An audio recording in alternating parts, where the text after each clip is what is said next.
Assalamualaikum warahmatullahi wabarakatuh. Perkenalkan, nama saya Mei Wahyuni dari Prodi Sosiologi, Fakultas Fisip, NPM 2069201021. Baiklah, di sini saya akan menjelaskan materi mengenai perubahan sosial budaya. Perubahan sosial budaya adalah perubahan yang terjadi di dalam kehidupan masyarakat yang mencakup perubahan kebudayaan yang di dalamnya terdapat perubahan nilai-nilai dan tata cara kehidupan masyarakat dari masyarakat tradisional menuju masyarakat yang modern.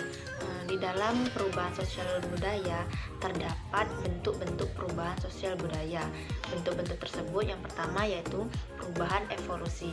Perubahan evolusi adalah perubahan sosial yang terjadi dalam proses lambat dan dalam jangka waktu yang cukup lama tanpa ada kehendak tertentu dari masyarakat yang bersangkutan. Contohnya adalah peralihan penggunaan bahan bakar minyak tanah menjadi gas. Konversi ini terjadi dalam jangka waktu yang relatif lama karena masyarakat masih banyak yang takut menggunakan gas tersebut. Bentuk perubahan sosial budaya yang selanjutnya yaitu perubahan secara revolusi. Perubahan secara revolusi adalah perubahan yang berlangsung secara cepat. Perubahan ini terjadi bisa karena sudah direncanakan sebelumnya atau tidak sama sekali direncanakan sebelumnya. Contohnya revolusi industri di Inggris, di mana pabrik atau industri tersebut dahulunya tidak menggunakan mesin dan sekarang telah menggunakan mesin. Selanjutnya yaitu perubahan yang direncanakan. Perubahan yang direncanakan adalah perubahan yang terjadi karena adanya perencanaan oleh pihak-pihak yang menghendaki perubahan tersebut atau agent of change. Contoh dari perubahan yang direncanakan yang pertama yaitu munculnya aplikasi Gojek yang mempermudah masyarakat untuk menggunakan transportasi umum dan mempermudah masyarakat untuk mengurus berbagai urusan. Kemudian munculnya beasiswa KIP kuliah yang diluncurkan oleh pemerintah. Ini sangat membantu memberikan kesempatan bagi anak-anak yang kurang mampu namun berprestasi mengenyam pendidikan yang lebih tinggi, dan ini juga mendorong program pemerintah untuk memperbaiki kualitas sumber daya manusia. Bentuk yang selanjutnya yaitu perubahan kecil. Perubahan kecil adalah perubahan yang terjadi pasca unsur struktur sosial yang tidak berpengaruh langsung terhadap masyarakat. Contohnya seperti gaya rambut, cara berpakaian yang menirukan ke barat-baratan. Selanjutnya yaitu perubahan besar. Perubahan besar adalah perubahan yang terjadi pada unsur-unsur struktur sosial yang berpengaruh langsung terhadap masyarakat. Contohnya penggunaan mesin traktor pada pengelolaan pertanian. Itu sangat berpengaruh besar terhadap masyarakat. Kemudian satu lagi contoh dari perubahan besar yaitu lewat transaksi. Pada zaman dulu kalau transaksi untuk media pembayaran itu menggunakan uang langsung atau secara tunai. Namun di era zaman sekarang yang penuh teknologi yang sangat canggih, kita bisa membayar uang tersebut menggunakan aplikasi atau secara non tunai atau online.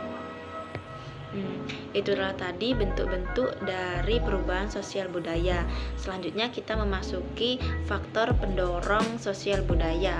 Faktor yang pertama yaitu adalah penimbunan kebudayaan atau penemuan baru masyarakat. Maksudnya yaitu kebudayaan di masyarakat selalu mengalami penumpukan atau penimbunan, yaitu kebudayaan masyarakat yang semakin bertambah dan beragam.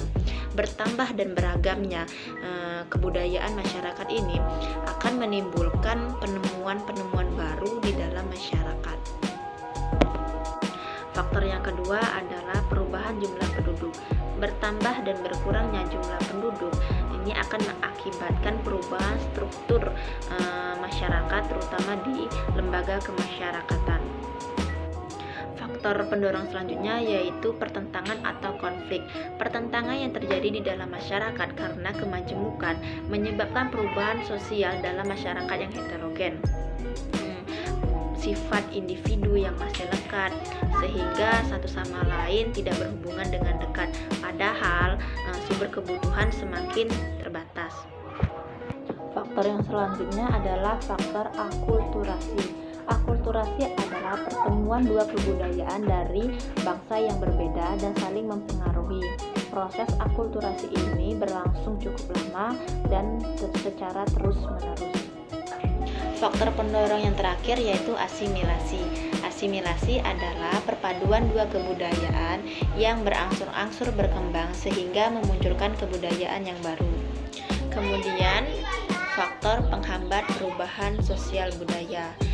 Faktor yang pertama yaitu perkembangan ilmu pengetahuan yang masih terhambat.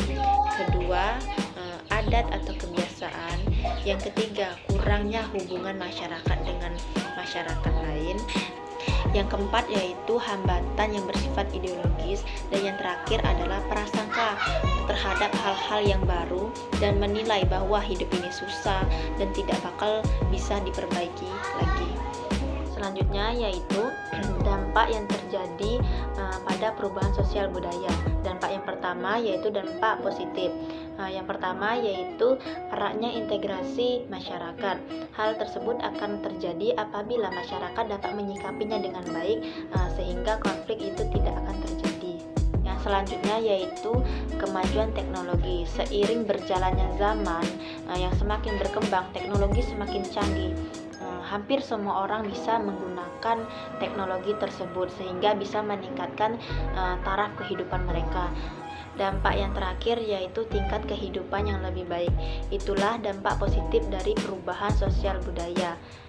Selanjutnya yaitu dampak negatif perubahan sosial budaya. Dampak yang pertama yaitu munculnya perilaku hidup yang konsumtif.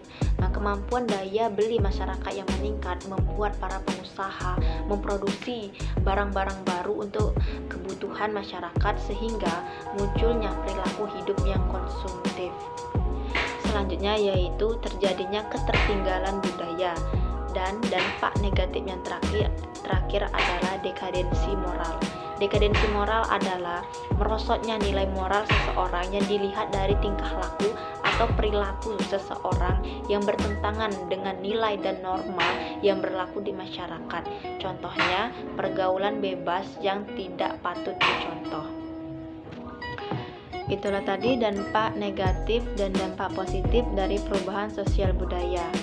Dalam penelitian atau analisis kasus perubahan sosial budaya ini, saya mengambil satu teori dari teori sosiologi, yaitu teori modernisme yaitu dari tokoh Jürgen Habermas, Anthony Giddens, Zygmunt Bauman. Teori modernisme ini selalu berorientasi kepada kemajuan atau progres yang selalu dianggap baik. Teori modernisme ini percaya kepada perkembangan sejarah linier, seperti dari primitif menuju modern, dari keterbelakangan menuju kemajuan. Perubahan sosial budaya itu selalu ada di dekat kita dan selalu ada di kehidupan masyarakat. Jadi kita harus waspada terhadap hal-hal atau perubahan-perubahan yang baru yang menuju ke arah negatif. Dan kita harus memiliki sikap tegas untuk menolak perubahan-perubahan yang baru yang ke arah ke negatif. Dan kita bisa mengambil sisi positifnya terhadap perubahan-perubahan sosial tersebut dengan tetap berpedoman pada nilai dan norma yang berlaku di masyarakat.